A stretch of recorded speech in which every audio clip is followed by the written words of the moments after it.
নমস্কার বন্ধুরা, আমার এই ভিডিওতে আপনাদের আবারও স্বাগত জানাই।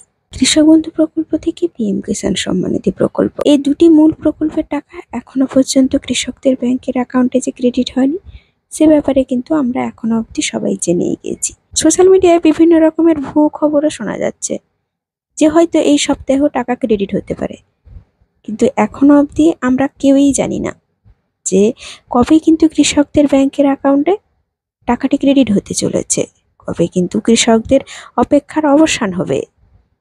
এই সমস্ত রকমের নতুন আপডেট আপনাদের আজকে জানাতে চলেছি।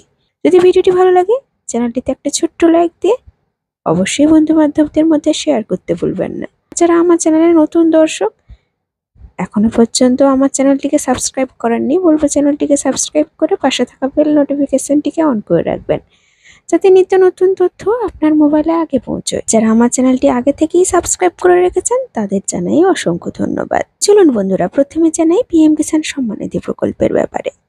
পিএম কিষাণ সম্মান নিধি প্রকল্পে 20তম কিস্তির টাকা আপনাদের ব্যাংকের অ্যাকাউন্টে যে ক্রেডিট হচ্ছে না, বা এখনো পর্যন্ত কিন্তু আপনারা পোর্টালে দেখতে পাচ্ছেন না যে কবে টাকাটি ক্রেডিট হবে, সে ব্যাপারে কোনো নির্দেশিকা জারি হয়নি।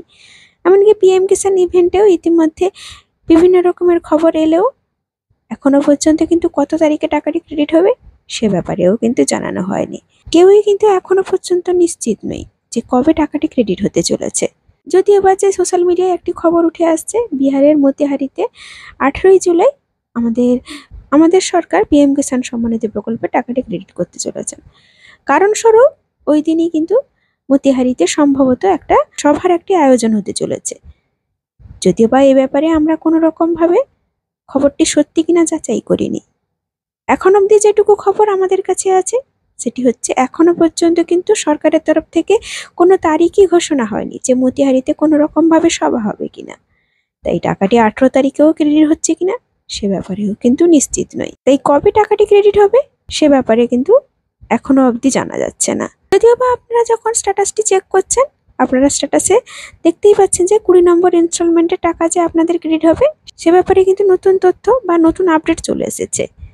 তাহলে সব রকমের কাজকর্ম তো হয়ে যাচ্ছে, টাকাটি কবে পাচ্ছেন আপনারা ব্যাংকের অ্যাকাউন্টে এখন অবধি আমাদের কাছে কোনো খবর নেই। যদিও বা আধিকারিকদের কিছু অংশের মতে এই জুলাই মাসেই কিন্তু আপনাদের ব্যাংকের অ্যাকাউন্টে টাকাটি ক্রেডিট হতে চলেছে। তবে নতুন যদি কোনো আপডেট আসে অবশ্যই আপনাদের ভিডিওর মাধ্যমে আগেই জানাবো। এবারে চলুন না কৃষক বন্ধু প্রকল্পের ব্যাপারে জানাই। কৃষক বন্ধু প্রকল্পে ইতিমধ্যে যে খবরটি উঠে আসছে যে কৃষক বন্ধু প্রকল্পে আমরা প্রতি বছরই আমরা খরিফ মরশুমের টাকা জুন মাসে পেয়ে যাই, কিন্তু এখন জুন পেরিয়ে জুলাইয়ের 10 তারিখ পেরিয়ে গেল, এখনো পর্যন্ত কিন্তু আপনাদের ব্যাংকের অ্যাকাউন্টে কৃষক বন্ধু নতুন প্রকল্পের টাকাটি ক্রেডিট হলো না। তাহলে কবে টাকাটি ক্রেডিট হতে চলেছে? কৃষি দপ্তর অফিস থেকে যে খবরটি জানা যাচ্ছে, ওনারা কিন্তু অফলাইনে বিভিন্ন রকমের কাজ সেরেই ফেলেছেন, শুধু সরকারের ঘর থেকে টাকা এলে আপনাদের ব্যাংকের অ্যাকাউন্টে টাকাটি পাঠানোর শুধু অপেক্ষা। সেই টাকাটি কবে আপনাদের ব্যাংকের অ্যাকাউন্টে ক্রেডিট হবে? আধিকারিকদের একাংশের মতে এই জুলাই মাসের 15 তারিখের পরে সম্ভাব্য একটি তারিখ ঘোষণা হওয়ার সম্ভাবনা রয়েছে, কিন্তু সেটাও কিন্তু ওনারা নিশ্চিতভাবে বলতে পারছেন না। হতে পারে জুলাই মাসের শেষ সপ্তাহ হয়ে যেতে পারে, এখনো পর্যন্ত কিন্তু ওনারা সঠিক তথ্যটি দিতে পারছেন না। তাই কিন্তু আপনাদের সঠিক তথ্য দিয়ে সাহায্য করতে পারলাম না। বন্ধুরা, আপনারা কি জানেন আগামী 2025-26 খরিফ মরশুমে আরো বেশি সংখ্যক ছোট ও প্রান্তিক চাষির কাছ থেকে সরকারি উদ্যোগে ধান কেনার জন্য গুরুত্বপূর্ণ সিদ্ধান্ত নিয়েছে খাদ্য দপ্তর। বৃহস্পতিবার উচ্চ পর্যায়ের বৈঠকে ঠিক হয়েছে একজন চাষি এক দফায় সর্বোচ্চ 15 কুইন্টাল ধান বিক্রি করতে পারবেন। গতবার এটা ছিল 30 কুইন্টাল। তবে সব মিলিয়ে একাধিক দফায় একজন চাষির সর্বোচ্চ ধান বিক্রির পরিমাণ 90 কুইন্টাল রাখা হয়েছে বলে খাদ্য দপ্তর সূত্রে জানানো গিয়েছে। এক দফায় বিক্রির পরিমাণ কমানোর জেরে আরো বেশি সংখ্যক চাষি সরকারের কাছে ধান বিক্রি করার সুযোগ পাবেন বলে খাদ্য দপ্তর আশা করেছে। এই সিদ্ধান্ত নেওয়ার আরও একটি কারণ হলো চাষিদের নামে ফোরেদের তরফে সরকারের কাছ থেকে ধান বিক্রির সুযোগ গ্রহণ আরও রুখে দেওয়া। ইতিমধ্যে এই ব্যাপারে বেশ কিছু ব্যবস্থা নেওয়া হয়েছে, তবে এখনো ফোরেদের কিছুটা হলেও সক্রিয় আছে বলে খাদ্য দপ্তরের কাছে খবর আসছে। এক দফায় ধান কেনার পরিমাণ কমে ফোরেদের পুরোপুরি আটকাতে চাইছে খাদ্য দপ্তর।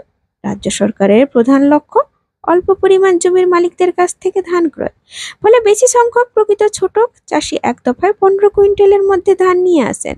চলতি খরিফ মৌসুমে সরকারের কাছে ধান বিক্রি করছেন প্রায় 16.5 লক্ষ চাষি।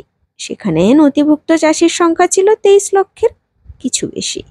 বৃহস্পতিবার খাদ্যশ্রী ভবনের বৈঠকে খাদ্যমন্ত্রী রথীন ঘোষ, পঞ্চায়েত ও সমবায় মন্ত্রী প্রদীপ মজুমদার এবং খাদ্য দপ্তর ও বিভিন্ন সরকারি সংস্থার শীর্ষ আধিকারিকরা ছিলেন।